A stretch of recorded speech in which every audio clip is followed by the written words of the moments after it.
आइए दोस्तों, आज आपको आर्टिफिशियल ग्रास के बारे में हम ब्रीफ करते हैं। एक समस्या रहती है हमेशा एक कस्टमर के मन में कि सस्ता महंगा और उसकी समझ में नहीं आता कि वो प्रोडक्ट का सिलेक्शन कैसे करे। तो उसी अपडेट को मैं आपको देना चाहता हूँ ताकि आप जब खरीदें तो आपको ये पता होना चाहिए कि क्या चीज़ सस्ती किस वजह से होती है और किस वजह से उसका प्राइस हायर होता है और घास के अंदर क्वालिटी का मीनिंग क्या होता है।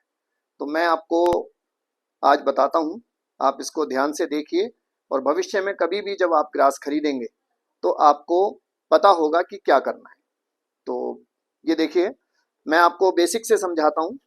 ये घास जो होती है ये इस तरीके से, ये बहुत पतली घास है, लगभग 15 mm 20 mm की घास है।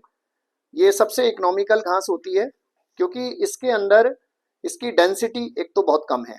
ये दूर दूर घास है जिसकी वजह से ये इसमें माल बहुत कम लगा है।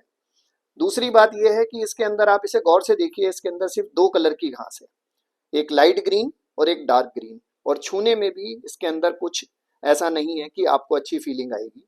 तो ये हमारी जो घास है ये सबसे इकोनॉमिकल ग्रास होती है। उसके बाद सेकंड नंबर पे जो ग्रास का प्राइस बढ़ता है, जैसे जैसे इसकी, ये देखिए, इसकी थिकनेस बढ़ गई तो इससे प्राइस बढ़ गया, लेकिन ये इकोनॉमिकल क्वालिटी ही कहलाएगी क्योंकि इसके भी, ये देखिए, इसमें भी दो ही कलर है और ये नीचे से इसकी जो जमीन झांक रही है तो इसकी इंटेंसिटी, जो जो घास है, इसकी जो डेंसिटी है वो भी बहुत ज़्यादा नहीं है।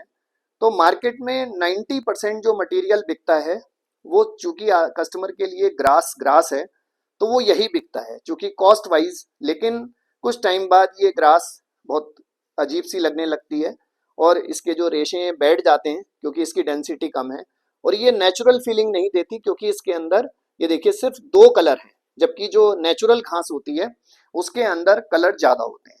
तो आप समझ गए होंगे कि अक्सर महंगे और सस्ते का जो डिसीजन है वो हम नहीं ले पाते, हमें सारी चीज़ें एक सी लगती हैं लेकिन प्राइस में वेरिएशन काफ़ी होता है। तो ये सब इकोनॉमिकल रेंज है ग्रास की और इसमें सब टू टोन है, इसके अंदर देखिए सब में टू टोन है और ये नेचुरल होते हुए भी नेचुरल मतलब नहीं लगती है। और अब हम अगर बात करते हैं इसकी लाइफ की, तो अभी हमें ये नहीं पता कि ये इसकी लाइफ कितनी है। तो इसके जो प्राइस होते हैं वो इस पर भी डिपेंड करते हैं कि ये यूवी कोटेड है या नहीं है। तो ज़्यादातर जो मार्केट में मटेरियल बिकता है वो विदाउट यूवी कोटेड बिकता है, और जो यूवी कोटेड भी होता है तो वो टू टोन होता है और उसकी इंटेंसिटी भी बहुत, जो इसकी डेंसिटी है वो भी काफ़ी कम होती है। तो कुछ टाइम बाद ये जो घास है वो आपको अच्छी नहीं लगती। उसके बाद में ये घास आती है जिसे, जिसकी जो थिकनेस है और सॉफ्टनेस बिल्कुल अलग ही फीलिंग के साथ होती है। ये घास नॉर्मली मार्केट में नहीं मिलती क्योंकि प्राइस बेस मार्केट है, हर आदमी को सस्ता चाहिए। तो कभी आपको अगर अच्छी चीज़ चाहिए हो तो आप ये महसूस कर सकते हैं इस घास की फीलिंग अलग होती है। और इस घास की जो सबसे बड़ी खास बात है, एक तो ये यूवी कोटेड होती है और दूसरी, यूवी कोटेड होने से धूप में ये 7-8 साल तक इसका कलर फेड नहीं होता। एक इसमें इसकी जो डेंसिटी होती है वो अच्छी होने के कारण जब आप इस पे पैर रखते हैं तो आपको एक स्पंजी फीलिंग आती है। तीसरी जो सबसे बड़ी बात है, ये 4 टोन घास है। इसको देखिए, गौर से देखिए, इसके अंदर 4 कलर की घास होती है।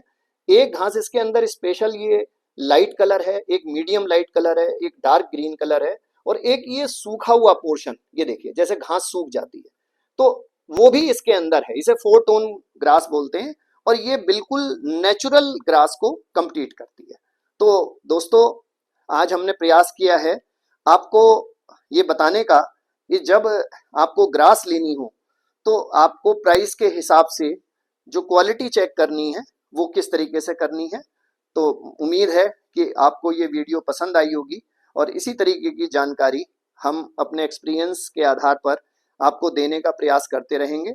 आप हमें फॉलो कीजिए, लाइक कीजिए और आगे भी प्रोडक्ट बाई प्रोडक्ट हम आपको ये जानकारी देते रहेंगे ताकि आप जब अपना पैसा खर्च करें तो आपको पता होना चाहिए कि आपको कैसा मटेरियल मार्केट में सर्व हो रहा है। धन्यवाद।